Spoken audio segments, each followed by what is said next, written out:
for over 8 months and got paid $1 more an hour. Okay, so we have to look at really what this is. That needs to be defined. I read it and just changed it to will, but. I know, you're right. But Yeah. it's Like a temporary tax. Yeah, well, even if we set a time period and then renewed it, so at least, there would be some hope that it might end. I'll fix that. And the wording is weird too. Yeah, it is. Even if- I just changed all shalls to will, but that's probably, the whole paragraph is probably, I just put make up to do another discussion. Severability, I changed shall to will. And then substance abuse policy. This one that we need to look at a little. Yeah, I really, I didn't know what to do with that. I changed a lot of the shalls to wills. I don't think anything was touched in the substance abuse policy. I don't know, I didn't go through that one with a fine tooth comb. I think that something, I don't know the best way to do it. I have to look at this more carefully.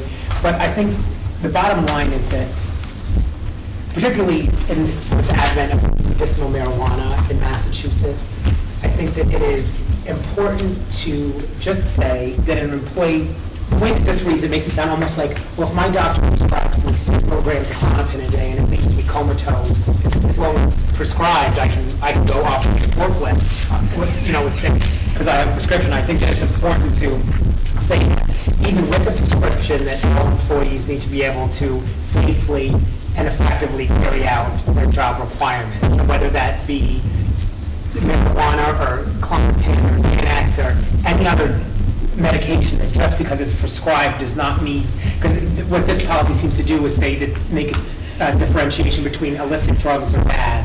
I mean, illicit drugs should always be bad, but that prescription drugs are okay, and we want to make that all employees need to be able to, regardless of whether or not they have a prescription, be able to safely carry out the tasks that have been assigned to them. I'll look at that again. Having to go through and make the edits and then really only read certain sections will be a lot easier than trying to absorb this all at once and then reread it again. The smoking policy, for the purposes shall would be will. Again, I'll reread that one again.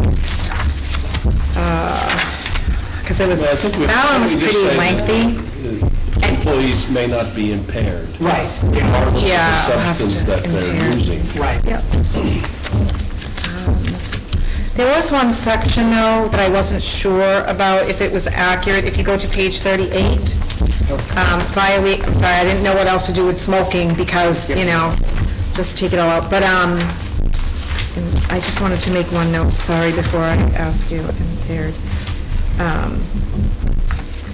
Any person who violates this regulation will be subject to a warning for the first offense within 1 year, a fine of $100, another fine. Is that accurate? I did not, is that accurate? Yes. Is that some kind of law? Okay, so, thank you, I didn't know. I don't know if anyone has ever been fined. And why would we fine them and just not discipline them for breaking? Well, I don't know, but that's what, is this like, I mean, it seems silly to me. I don't know. If they break our policy 3 times, they'll be fired, not fined $400. Which policy? But this is smoking. The Yeah. cigarettes, I'm assuming. Can you, again, I was just like reading it and going, okay, well, I mean, I don't know if I would fire somebody for smoking, but, Well, if you're smoking, my head's spinning right now. If you're smoking at your desk, we have some issues. We have some larger issues in my opinion. But at any rate, I did not know if that part was accurate. You know what I'm saying? I think that we should have, there's posting of signs, and so maybe, would you mind taking a look at this and seeing, like what's right or, would you mind, please? I can do that. Thank you. We have a policy, and they are subject to fines. Okay. It says 100 for the first, wait a minute, I'm sorry, this is how it reads. Warning for the first offense within a year. Yes, A fine of 100 for the second violation within 1 year Yes. of the date, a fine of 200 for a third, a fine of 300 for a fourth, but then it just stops. So basically, you could just go, so it's 400 for 5, and, you know, I don't know.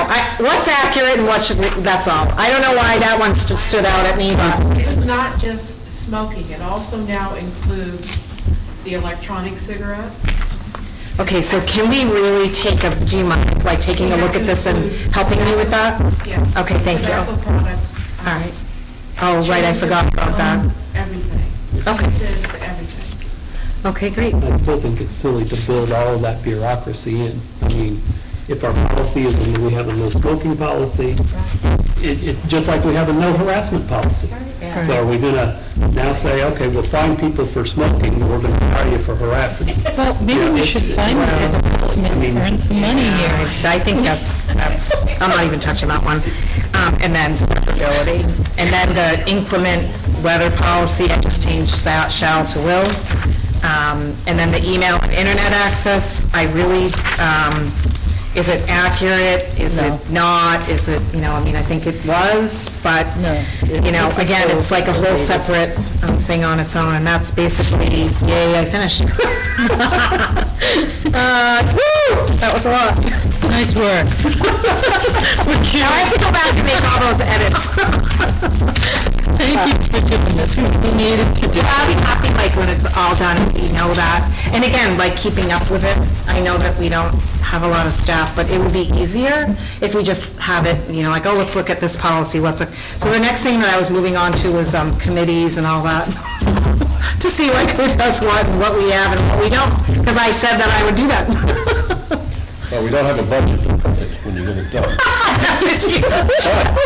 But it is an unanticipated and unforeseen circumstance, so you might want to go to the advisory board and ask them for a little bit of money to report that.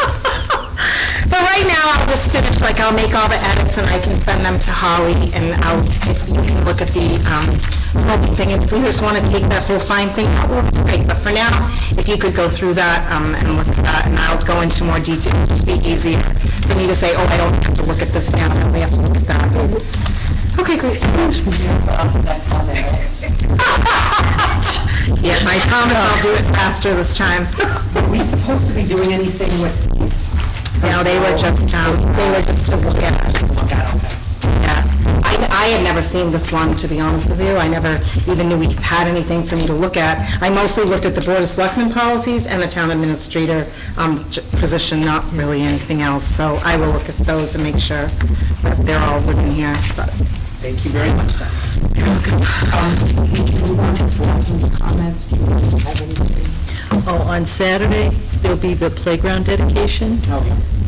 One, that's this week. yeah, and the sign is in the selectman's office if you want to take a peek at it. I think it looks really, really good. Yeah, but it's this week, that's right. I got to do up my And thing. also the pumpkin festival, Oh, I forgot about that. yeah. That's at the historical. Yeah, no Society. riots, so we No, are. I know, maybe I shouldn't have said anything, take it back, edit that out. Because we don't have college in I know, do our police, do they have tear gas even? I don't know. Don't ask, do you really want to know? Yes, they do. Okay, so no rioting then. Is that everything? That's okay. Doug's moving? I can't think of anything at the moment. John's moving? Last week, I believe it was on Wednesday, with the board, they got an invitation to go down to the Quabbin for renaming of an area for Senator Brewer. And I did go down representing the town. It was, I think, a very nice honor for somebody who certainly deserved it. And if you've never been down off of Gate 43 to the Quabbin, it is majestic. I don't know what other word to use. Then on Friday, I attended the MMA legislative breakfast, learned a lot about the pipeline and a few other things. Thank you for attending. Diane, do you have anything? I can't think of anything now. Thank you. And I don't have anything either, Because you've been on vacation. because I've been on Sure vacation. you don't want to report on your vacation? Well, no, nothing relevant happened. I saw a lot of Mickey Mouses, and it was a good time, but, And the nice thing with Facebook is you don't have to show us your picture. right, and you can just look right on there and see everything, but, We did have an open house at the new right. senior center on Saturday, and it was pretty well attended. We had over 40 people come through and take a look. Great. We also did a tour with Sean that they're going to show on Channel 8. So if you didn't get a chance to come and see it in person, take a look at the video. thank you. Can we get a copy of that, put on the website? I asked, he doesn't have one yet. Well, if there's nothing else, Move adjourned. okay, I have a motion to adjourn. Do I have a second? A second? I have a first and a second. Any further discussion? Julie? Yes. Bob? Yes. John? Yes. Diane? Yes, and I vote yes. Thank you all for coming. This is the